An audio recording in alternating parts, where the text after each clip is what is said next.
Muy buenas noches, internautas. Este programa lo estamos grabando. Es el primer programa de la Fundación Supervisión Ciudadana por la Democracia. Estamos trabajando y buscando recuperar valores, hablar de política, pero de la buena política, de la que parece que se está perdiendo. Recuperar muchos años en donde nos hemos curtido y ya vemos a la corrupción como algo lamentablemente habitual. Para esto nuestra compañera de panel, Patricia Carrera, compañera en la Fundación, y para la noche de hoy tenemos como invitado a Diego Salgado, que ha jugado un papel muy interesante en estos últimos días. Pati. Buenas noches con todos. Como lo manifestó Rodrigo, este es el primero de una serie de programas que va a realizar la Fundación Supervisión Ciudadana para justamente dar una educación sobre valores, sobre ética, sobre civismo, y vamos a tener una serie de entrevistas. Hoy día tenemos a Diego Salgado, quien ha sido un asambleísta, miembro también del Parlamento Andino, está ahora actualmente en el Partido Social Cristiano. Le damos la bienvenida a Diego. Vamos a tratar un tema sobre la transparencia en la política. Y les invitamos pues para que nos sigan a través de nuestras redes sociales, tanto en Twitter como en Facebook y en YouTube, a través de Supervisión Ciudadana S. Entonces, bienvenido, Diego. Te damos la bienvenida a nombre de la Fundación Supervisión Ciudadana y pues queremos saber qué es para ti la transparencia en la política. Buenas tardes, Patricia, Rodrigo. Primero felicitándoles por esta iniciativa como Fundación Supervisión Ciudadana, y para mí un mucho gusto y un honor ser el primer invitado de este espacio o en este espacio. Sí, con mucho gusto. La única precisión, y no por nada, sino simplemente guiar también a la ciudadanía. Yo no tengo afiliación política. Alguna vez en mi juventud, sí, fui del Partido Social Cristiano, pero por cosas de la vida salí de ese partido, ¿no? Y me he mantenido independiente, si es que cabe el término, solamente para señalar que no soy afiliado a ningún partido o movimiento político. La transparencia en la política y en la vida tiene que ser eso, una honestidad que comienza desde lo intelectual, ¿no es cierto?, lleno de valores y principios, y defender aquellos sin desmerecer y peor, vulnerar los principios y los valores y el pensamiento de los diferentes, sino al contrario, el poder respetarnos mutuamente. Y cuando estamos hablando de política y más aún en el ejercicio del poder, el poder manejar con delicadeza lo que no es de uno, no lo que es público, cumplir con la ley, nos guste o no, la ley es la ley. Vamos más adelante seguramente a desarrollar algunos de los temas, pero hoy, por ejemplo, hay un grupo, un sector político que quieren que su líder regrese como dé lugar a ser candidato, ya sea a la vicepresidencia de la República o asambleísta en representación de Europa, Asia y Oceanía. Si es que la ley no le permite, así sean mayoría, así se paren de cabeza y nos pongan pistola, la ley manda que no puede ser candidato por A o B circunstancias.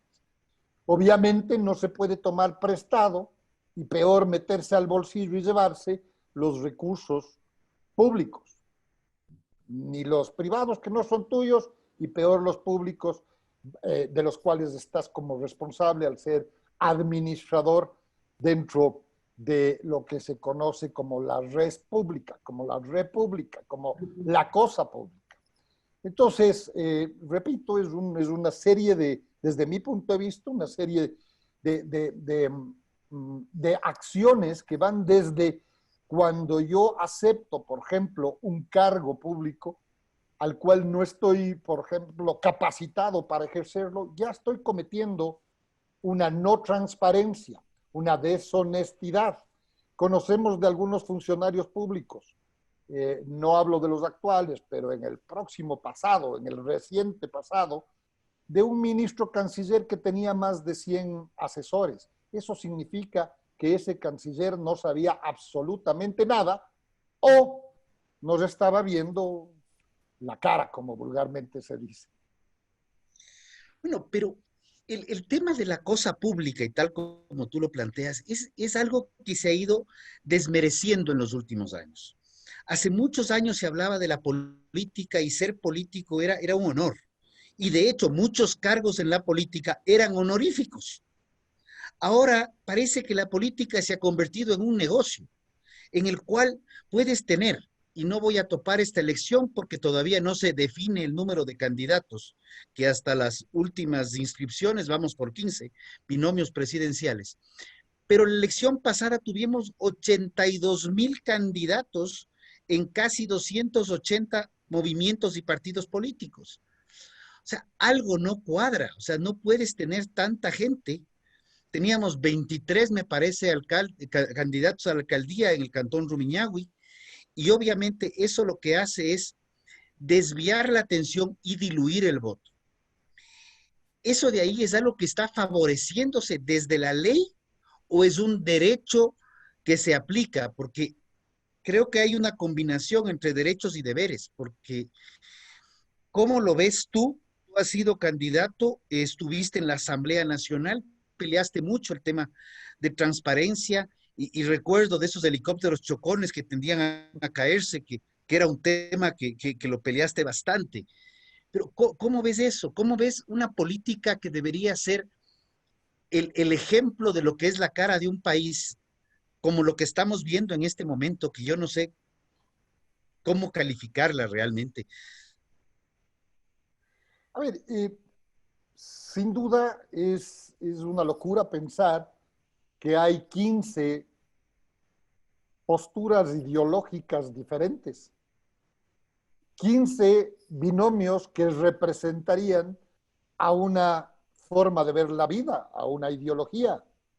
Yo creo que ahí digamos, el conservadurismo, el liberalismo, la socialdemocracia, el socialismo y a lo mejor algún extremo de lado y lado, con matices, con matices. Por supuesto que sí, conocemos. Sin embargo, pensar en 15, 18 binomios es una locura y pienso que sí tiene que ver, primero, con una crisis de representatividad. Segundo, que también tiene que ver con la ley.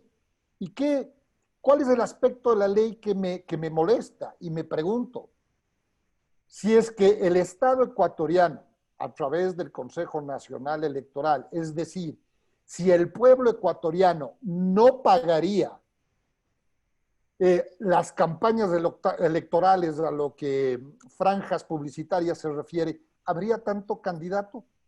¿Por qué no pensamos? Claro, seguramente la primera pregunta que sale es, pero así se iguala el gasto económico y no se da ventaja a aquel binomio o candidato que es pudiente, que tiene dinero, versus aquel que solo lo hace por patriotismo. ¿Cómo se iguala? No pagues desde el pueblo ecuatoriano, no des la posibilidad de que el Consejo Nacional Electoral pague y paute esa publicidad por ti. Al contrario, cada binomio, la ley le fije un monto, por decir algo, para tratar de igualar a lo que pasaría en esta campaña, un monto como $300,000, entiendo que le tocaría a cada binomio en temas de pautas publicitarias. Entonces, pide esos $300,000 como requisito de inscripción del binomio, se lo pone en un fideicomiso, plata del binomio, plata del partido, plata del movimiento que puede ser recogido a través de un sombrero, ¿no es cierto? Y que cada afiliado, cada militante, cada aportante ponga $1, 300,000, sería muy poco para la cantidad supuesta de votos que tienen los binomios, ¿no es cierto? y resuelves. Entregas el fideicomiso y el fideicomiso tiene en su mandato el pautar la publicidad que le alcance con ese monto de $300,000 para graficar, y en donde el binomio le diga, en los medios de comunicación que el binomio le diga. Con eso además evitas, primero, que el pueblo ecuatoriano y el Estado malgaste en publicidad de personajes que quienes también serán, que vamos a ver si es que por lo menos sacan el 1% de votos, por un lado. Por otro lado, también te evitas ese vuelto. Se oye por ahí que candidatos han usado la pauta, por ejemplo, para ponerlo en un medio de comunicación, a cambio de un vuelto, a cambio que le entreguen en efectivo. Porque eso también, si estamos tratando de educarnos en democracia, hay que entender que el Estado ecuatoriano no entrega al binomio y al candidato en efectivo, ¿no? Sino que va directamente a los medios de comunicación, que hoy son otros de las empresas adeudadas por el Estado ecuatoriano, por la crisis económica que estamos viviendo. Entonces, claro, digo yo la crisis de representación, y comenzaba con eso, porque realmente, preguntémonos, quienes ganan, gracias a ese, también estoy pensando en el poder legislativo, en el sistema de democracia representativa, en donde los ecuatorianos tenemos que elegir una lista de candidatos por cada uno de los distritos electorales. Por lo tanto, cada uno de los ciudadanos no es un voto, sino que se divide para el primero, para el segundo, para el tercero, para el cuarto y para el quinto de la lista, de acuerdo al distrito. Existen distritos que solamente eligen 3 asambleístas. Pero ¿cómo pensar que una persona se divide para 3? Yo estoy más bien pensando que yo elijo a un representante de mi distrito. Claro, los distritos tienen que achicarse y así tú puedes lograr también el número adecuado y la representación adecuada en la función legislativa. Solo por tomar otro ejemplo, en el distrito de parroquias rurales en Quito, que elige 4 asambleístas y son 300,000 electores más o menos, tú puedes achicar los distritos, hacer 3 o 4 distritos de 80, 90,000 electores y que escojan entre 12, 13, 15 listas que haya, perdón, no listas, sino personajes políticos, candidatos, y escojas tú uno. Tú votas por el señor de la lista 1, el otro señor vota por la lista 2, y sacas los mejores votados con un índice mínimo. El que sobrepase del mínimo, pues entra a ser Diego, representante legislativo. pero tú has planteado algo que me da vueltas la cabeza. Tú hablas de posturas ideológicas. En la estructura actual, ¿tenemos posturas ideológicas o tenemos declaraciones de movimientos y declaraciones de principios? Porque ahí hay un tema. El movimiento tiene ciertas condiciones y el partido tiene otras. Y creo que la ley en algún momento les obliga a los movimientos a trasladarse a partidos. No recuerdo bien el artículo, pero ahí hay un tema. ¿Tenemos posturas ideológicas o tenemos simplemente vehículos electorales? Bueno, esa es una muy buena pregunta. Cada vehículo electoral, partido político, electorales, deben como requisito presentar su filosofía, su ideología, sus principios ideológicos. Entonces yo quiero pensar que partidos políticos, sobre todo como el Partido Social Cristiano, la Izquierda Democrática, en su momento la Democracia Popular, y sí, también la de Alianza País, tienen principios ideológicos y claramente diferenciados, ¿no? Mientras, por ejemplo, el Partido Social Cristiano o la Democracia Cristiana respetan la propiedad privada, Alianza País, a través de su plan del buen vivir, habla del socialismo del buen vivir, ¿no? Entonces, yo creo que ahí hay, obviamente, choques, ideas, diferentes formas de ver la vida. Por otro lado, mientras el Partido Social Cristiano, por ejemplo, tiene notarizado desde hace décadas atrás que no votará por el incremento de impuestos, el movimiento Creo de las listas 21 votaron a favor de los impuestos propuestos, la reforma propuesta por el gobierno. Todo es respetable. Yo no estoy criticando absolutamente nada, pero sí hay posturas ideológicas claramente definidas. Las formas, ¿no es cierto?, de hablar de, no sé, los derechos y obligaciones, o que el Ecuador es un estado de derechos, ¿no? Versus lo que habíamos nosotros conocido, unas constituciones algo más liberales en que hablábamos de el Estado de Derecho. La ley, el marco jurídico es uno solo, y ese es el que se debe respetar. Ahora, en el camino hay deformaciones. Un partido, el otro movimiento, pueden tener en sus principios una declaración en blanco y negro otra cosa, pero en su forma de actuar absolutamente otra. Hablamos, por ejemplo, la Constitución de Montecristi, que fue aprobada por la mayoría de asambleístas constituyentes que hacían de Alianza País y, por supuesto, refrendada por más del 80% de los ecuatorianos. Sin embargo, habla, por ejemplo, en el artículo primero, solamente por coger el más fácil, se organiza en forma de república y se gobierna de manera descentralizada. No pasa ni lo uno ni lo otro, o no pasó ni lo uno ni lo otro. En épocas del correísmo, además, fueron absolutamente más notorias el quiebre de lo que conocemos como república, el quiebre de lo que conocemos como democracia, obviamente el quiebre de lo que conocemos como descentralizado, porque ni siquiera las 5 funciones del Estado que se inventaron, 2 de ellas, fueron respetadas su autonomía. Entonces, claro... Pero a ver, en eso fue clarito unas declaraciones del ex en que precisamente decía que él es jefe de todos los poderes y metía a todos los poderes, ejecutivo, legislativo, judicial, el de cuidacarros en las veredas, todos. O sea, pero el hombre en eso se lució. Pero entonces, y ahora sí, él mismo calificaba de grupúsculos a algunos. Y Patricia, que estuvo mucho en el tema de acción ciudadana, inclusive desde las calles, nos puede comentar algunos temas al respecto. ¿Y qué valores es lo que se peleaba en su momento? Bueno, sí, Patricia, por favor. no, sigue.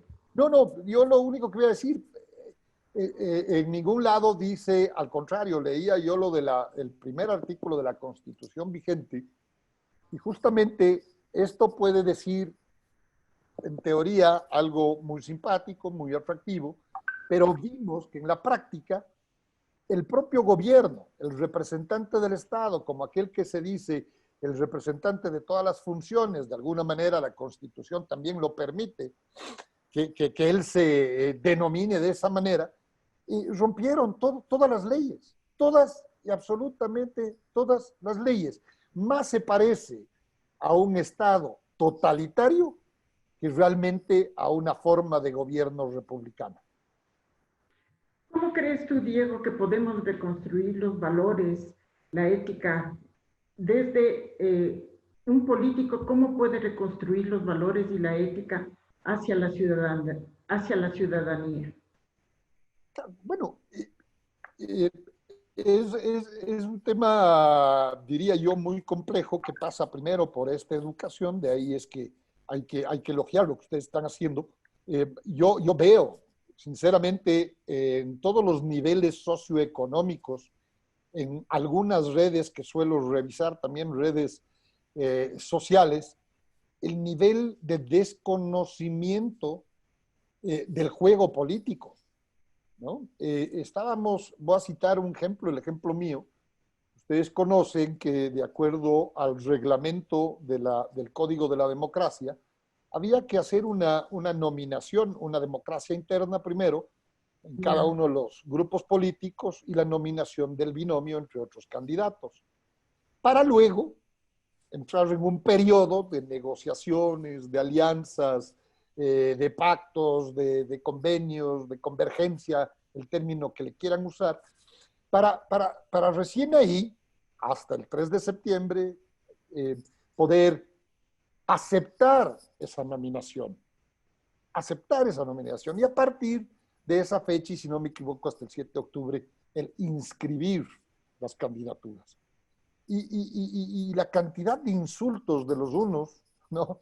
La cantidad de presiones pretendidas de los otros, cuando, por ejemplo, el binomio del Partido Social Cristiano fue nominado.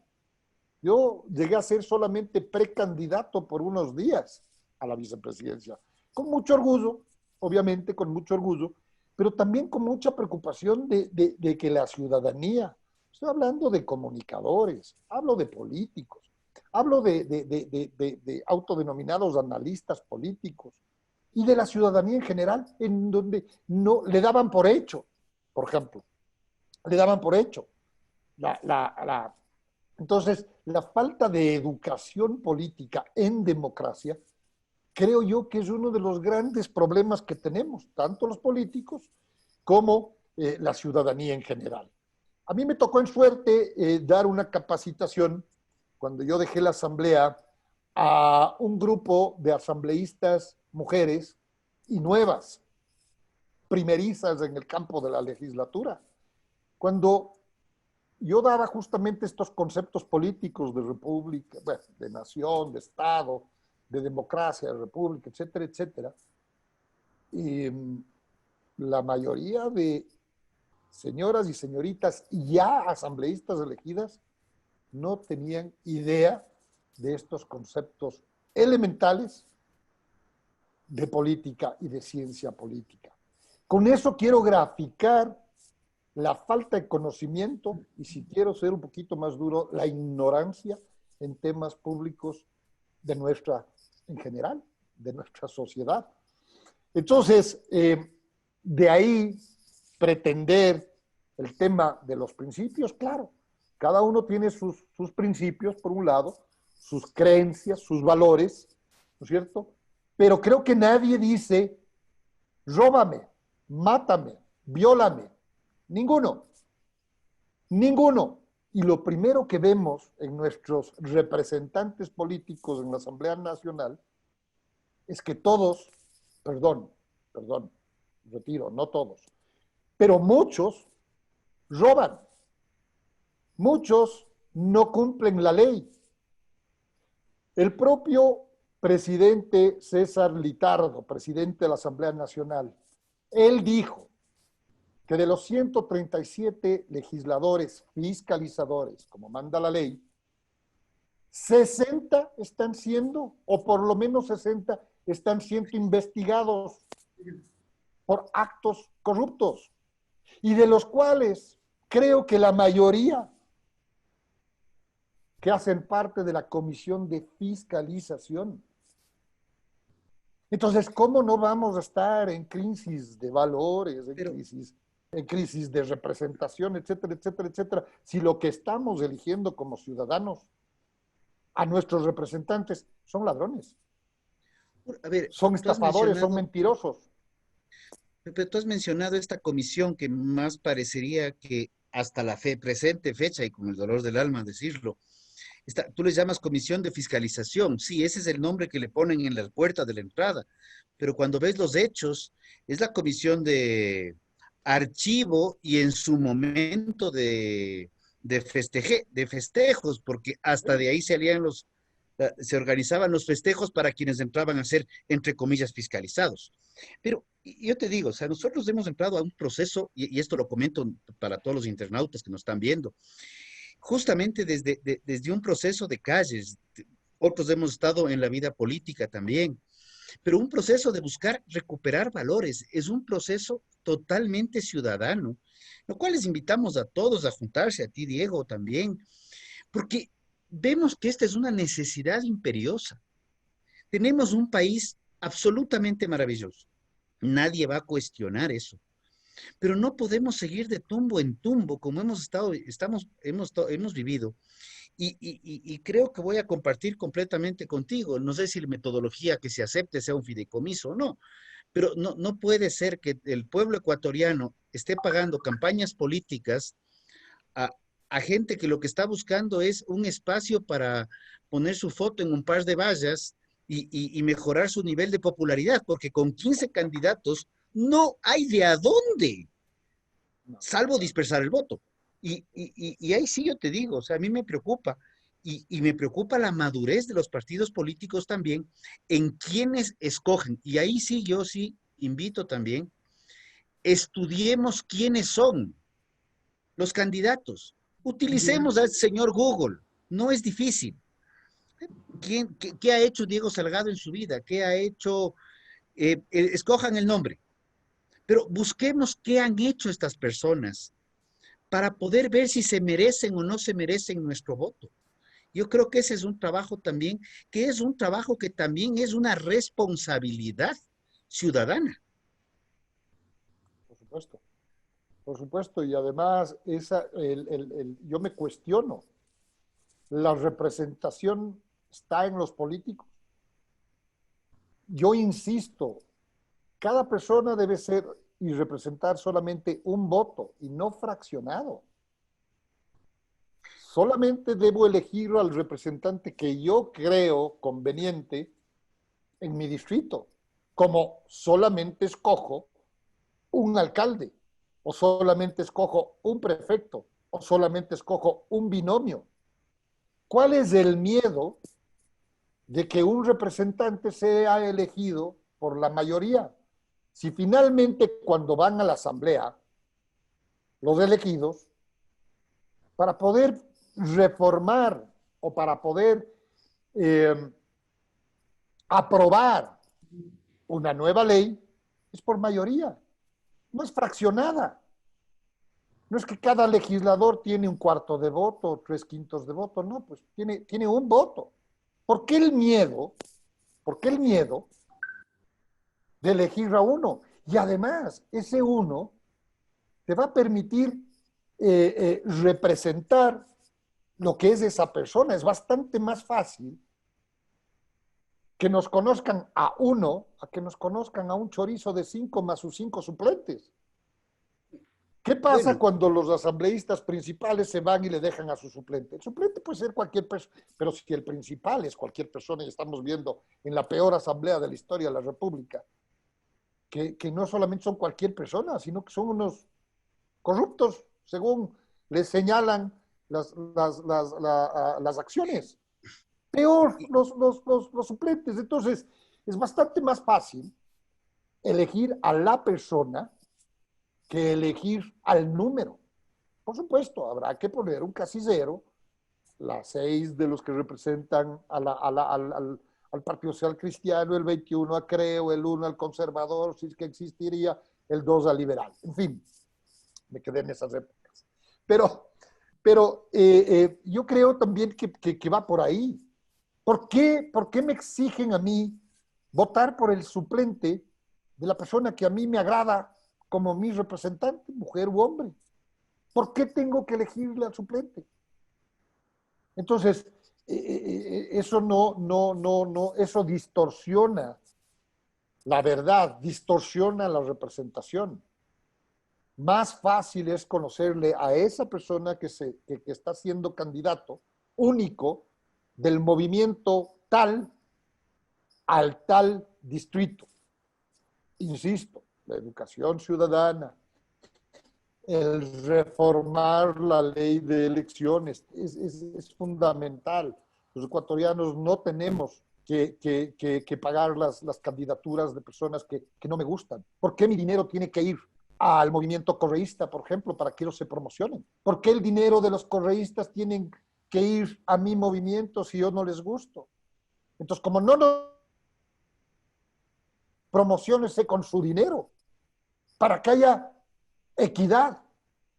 Cada binomio, cualquiera que sea su ideología, su número, como requisito para inscribirse, tiene que depositar la cantidad respectiva que dicte el reglamento en su momento para que sea utilizado en sus franjas publicitarias. Con eso, el escuálido Estado ecuatoriano priorizaría la inversión más bien en acciones para su prosperidad. Y su prosperidad en ningún caso es financiar a un personaje X, Y o Z, o a una persona que todavía ni es personaje y que pretende que con dos vallas darse a conocer. Entonces, hay un debate, hay una discusión. Yo insisto, la educación ciudadana es fundamental. Obviamente, yo sí incluiría en la masa curricular, a pesar de que no me gusta imponer, no me gusta la idea de que se imponga absolutamente nada. Sin embargo, vemos que es necesario la educación cívica, educación en política, en conocer conceptos, porque también creo que por ahí hay mucha falencia, mucha debilidad. Ok. Te queremos agradecer, Diego, El por tiempo tu realmente tiempo. vuela. Ya estos 30 minutos, mira, nos hemos extendido. Te agradecemos mucho por todos tus conceptos, por toda tu experiencia que nos has transmitido, por todo las capacitaciones, tus experiencias que has tenido con las asambleístas nuevos, y te queremos agradecer por este tiempo que nos has dedicado para darle una señal al ciudadano sobre cómo debe actuar, cómo debe trabajar por conseguir un mejor Ecuador. Con mucho gusto, Patricia. Rodrigo, cierto es, pasó volando. Es porque Mensaje me final. divertí. Bueno, no hay que perder Un nunca mensaje. la esperanza.